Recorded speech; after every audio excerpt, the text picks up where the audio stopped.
Okay, how we doing? Today is Friday, April 1st, 2016. Rich Van Tassel with you, starting with an NBA in-depth today.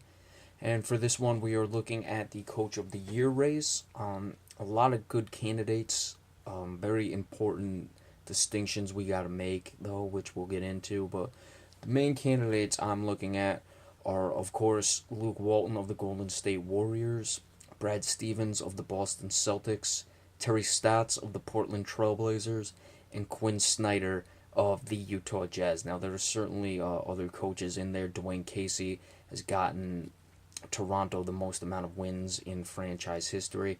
Eric Spoelstra with the injuries to Chris Bosh, but those guys I still feel are on a bit of an underneath par than the aforementioned guys. Now, going to start with Luke Walton and looking at him. With Luke Walton, it's very important to understand expectations when you're going to give the Coach of the Year.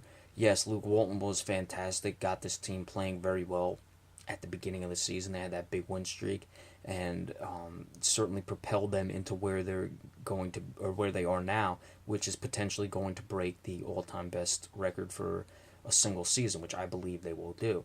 Now, with that being said, you have to look at it though. This is a team that was a defending champion last year and won 67 games.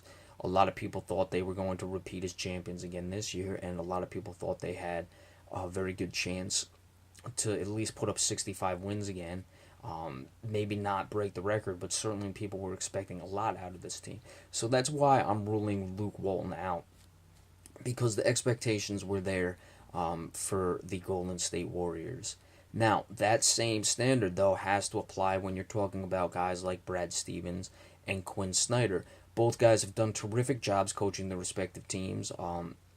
You look at guys like Isaiah Thomas on the Celtics and Gordon Hayward on the Utah Jazz have certainly been the guys who are carrying the teams, but I would think Hayward is a little better, or Hayward, that is a little better than Isaiah Thomas and has a much higher upside. But as of right now, those guys impact the game basically on the same level as I look at it now. Now, you got Rodney Hood, Derek Favors has come along in Utah. You have guys like Jay Crowder and Aaron Turner who are playing well in Boston. Both guys have done terrific jobs of coaching. I don't want to take anything away from them. But again, where were the expectations? The Celtics probably going to be about a 46-47 win team. They won 40 games last year. Now you improve by 6 or 7 games. That's certainly something to be proud of. That's certainly something that you have to take note of. But I mean, the Celtics are basically going to win the amount of games I expected them to. Utah Jazz won 39 games last year. They're probably going to be right around 41, 42 wins, right around 500 in the playoffs. They were the ninth seed last year. So again, the expectations are what's going to bring all three of those guys, or prevent all three of those guys from winning Coach of the Year, in my opinion. That's why when I look at it for the end of the year, as of right now, when I cast my vote, I would have to give it to Terry Stotts of the Portland Trailblazers, because he has that team playing very well.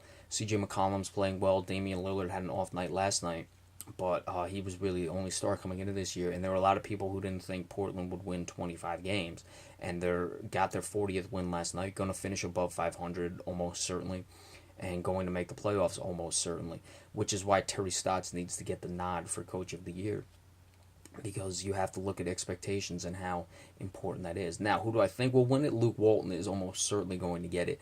I would be shunned. I would be stunned if he did not. But again, this is a team, the Golden State Warriors, I expected to win a lot of games. The Boston Celtics, the Utah Jazz are going to win just about as many games as I thought they would have. The Portland Trailblazers, not many people would have predicted them to win as many games as they are doing this year, and certainly be in playoff contention. So that's why Terry Stotts would be my vote for Coach of the Year as of right now. Alright, so we will come back in just a couple minutes, do a player focus, and have another NBA in-depth after that. So thank you all very much.